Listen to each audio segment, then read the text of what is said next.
Lisaks kutselistele päästjatele ja merepäästjatele loovad Eestis turvalisust ka meie elanikud ise. Vabatahtlikud teevad ennetustööd, panustavad pääste- ja politseitöösse ning edendavad oma kogukonnas seltsielu. Kogu Eestit võrgustikuna katvad vabatahtlikud päästjad, merepäästjad, abipolitseinikud, naabrivalve liikmed ja teised aktivistid täiendavad kutseliste päästjate ja politsei- ja piirivalveameti kutseliste merepäästjate tegevust, seovad kogukonda ja jõuametkondi ning aitavad lahendada ja ennetada õnnetusi. Merepääste sündmuste arv kasvab aasta-aastalt. Merepääste ja otsingutööde arv on viimastel aastatel kasvanud, samuti on kasvanud hädas olnud inimeste ja päästetute arv.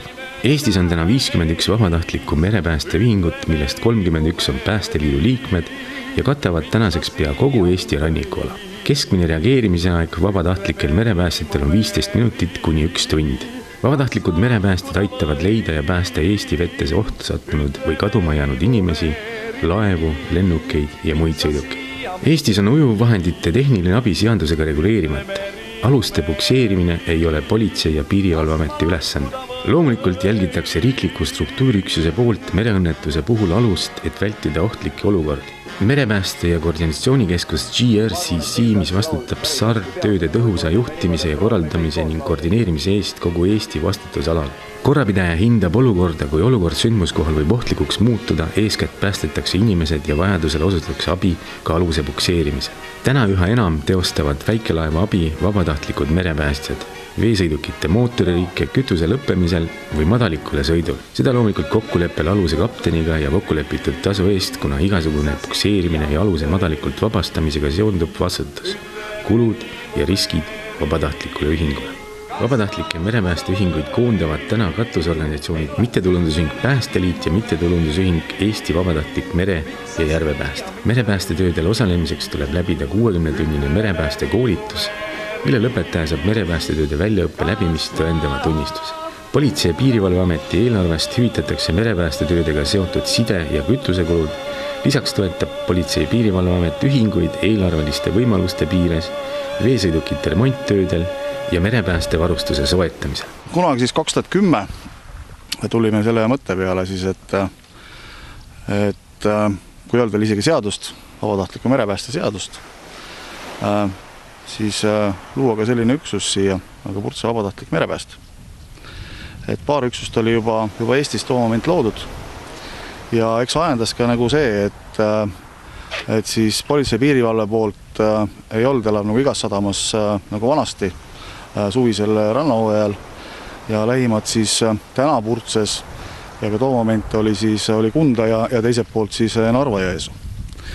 Ja kuna arendus hakkas ka siinpool käima, siis igasuguste sadamate ja rahvaarvu poolt, siis leidsime, et võiks meil selline üksus olla ja koolitada ennast, et oleks nagu sellel kogukonnal siin nagu vähe kiirem abi ja saaksime nagu ka PPA-le nagu toeks olla. Põhi nagu teema oli muidugi see, et tegutsesime 2 aastat ilma aluseta, ehk siis nagu ei ole ka rekkamees ilma rekkata mingi mees.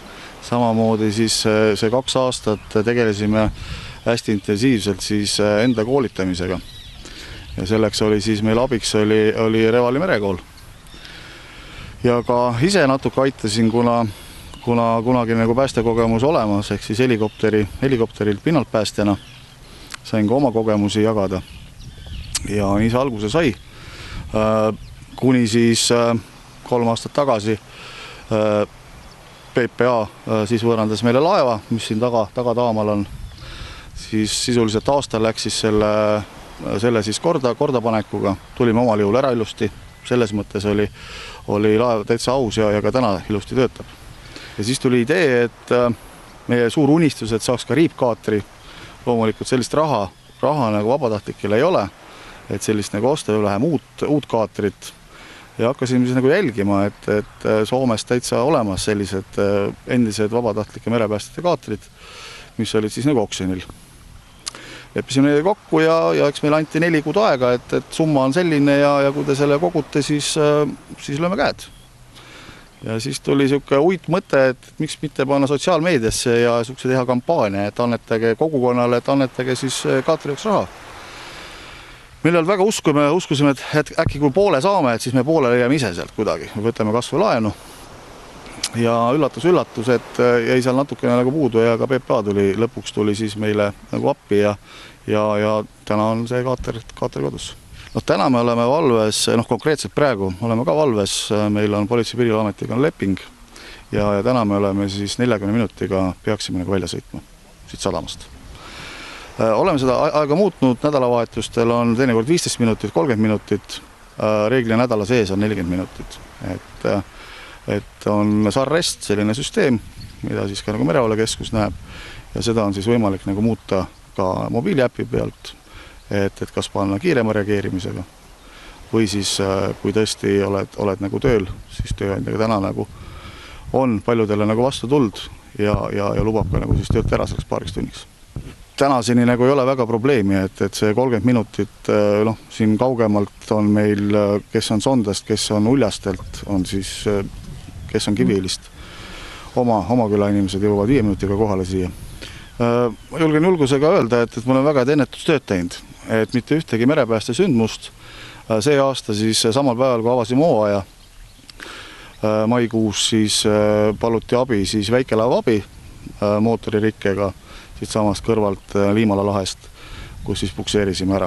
Et selles mõttes on kas nüüd ennetustöö on kandnud vilja või inimesed on rohkem teadlikumad ja ei ole neid siinkandis õnneks õnnetusjuhtum. Et 1. juuni tegime selle ürituse ja see tuli küll, selles mõttes tuli ta nagu koolide enda poolt. Et mis meil väga teretuld, et me ei reklaaminud seda ise välja, vaid palve tuli sealt poolt ja aeg oli õige, suplushooaeg oli hakkamas ja 120 last olid siis siin samas Purtse sadamas, et praegu me oleme Purtse jahtsadamas, olid kohal ja tagasiside oli väga positiivne, ka nii kaugele, et ka Kiviõli kool soovib meiega samasuguse ürituse teha siis sellel sügisel. Tänane päev koosnes siis praktilisest õppest, päästeparve madalikult lahti tõmbamisest ja siis kaatrini ja inimeste viimisest maale. Et niisugust praktilist õppet peab reaalselt tegema kogu aeg. Et nagu ohuolukordades juba on seda nagu õppida hilja. Täna oli kohal 7 merepäästet, kellest pooltel on ka 1.–2. aste ja osad lähevad nüüd augustikuus saavad ka 2. astme kursuse läbitud. Siis saavad ka iseseisvalt merepäästeõppust juhtida. 1. aste ongi, et sa saad olla kaasatud merepääste juhtumitel, aga sa ei saa üksinda iseseisvalt seda juhtida seda päästesündmust. Et 2. aste annab juba õiguse ja võimaluse siis ka ise selle juhtida seda meeskonda. Tegemist oli naiskodukaitsjatega, kellele me tegime praktilise merepääste õppepäeva. Siiamaani merepääste nagu kogemus neil puudus, et inimesed olid täiesti võõrad merest. Tundus, et neile meeldis. Kuulume katusorganisatsiooni Päästeliit. Rahastust veel otseselt ei ole, ainult kui vallapoolne toetus ja liikmemaksud, aga siis ka riigipoolne abi. Et meil nagu teenust ise ei ole osutanud, et meil teenusraha puudub. Et kõik, mis on kõik annetustest. Et väga suurt abi on pannud ka Pald, kes meid toetab iga aasta.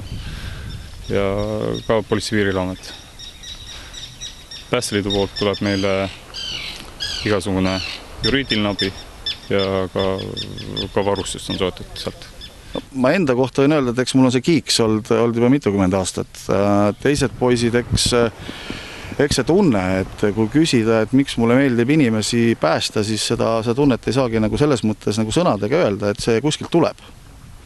Ja see ei ole kindlasti hobi, kuna sul on kohustused, sul on lepingud, sul on oma pere, aga kui midagi juhtub, siis on kõik mehed kohal ja pärast küsida, et aga miks sa seda teed, siis keegi ei oskagi sellele vastata. See lihtsalt tuleb. Ja see peaks olema iga kodaniku kohus seda teha. Ei, kindlasti limiit täis ei ole, et täna on meil 14 aktiivset koolitatud vabatahtlikku merepäästjat. Kindlasti eelistatult ootakse nagu siit lähipiirkonnast inimesi. Meil on veel vabatahtlikud, on siin ida pool on Soome lahes on Toila vabatahtlik merepääste ja teiselt poolt siis ka looda praegu Kunda vabatahtlik, kellega me siis ka nagu koostööd teeme.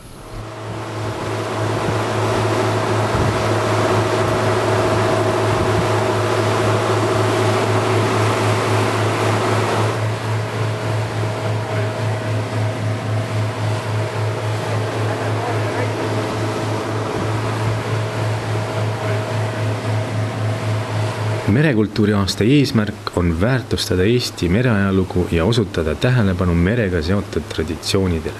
Päästeliidu põhieesmärkideks on Eestis tegutsevate päästeala vabatahtlike ühenduste ühistegevuse arendamine, liikmete ühiste huvide eest seismine, ühistegevuse heade tavade tutvustamine ja rakendamine ning avalikkuse ja oma liikmete kaasamine Eestis kodanikuühiskonna arendamisse. Siinkohal peame väga tähtsaks kajastada nende inimeste vabatahtlikku panust kogukonna turvalisuse loomisel.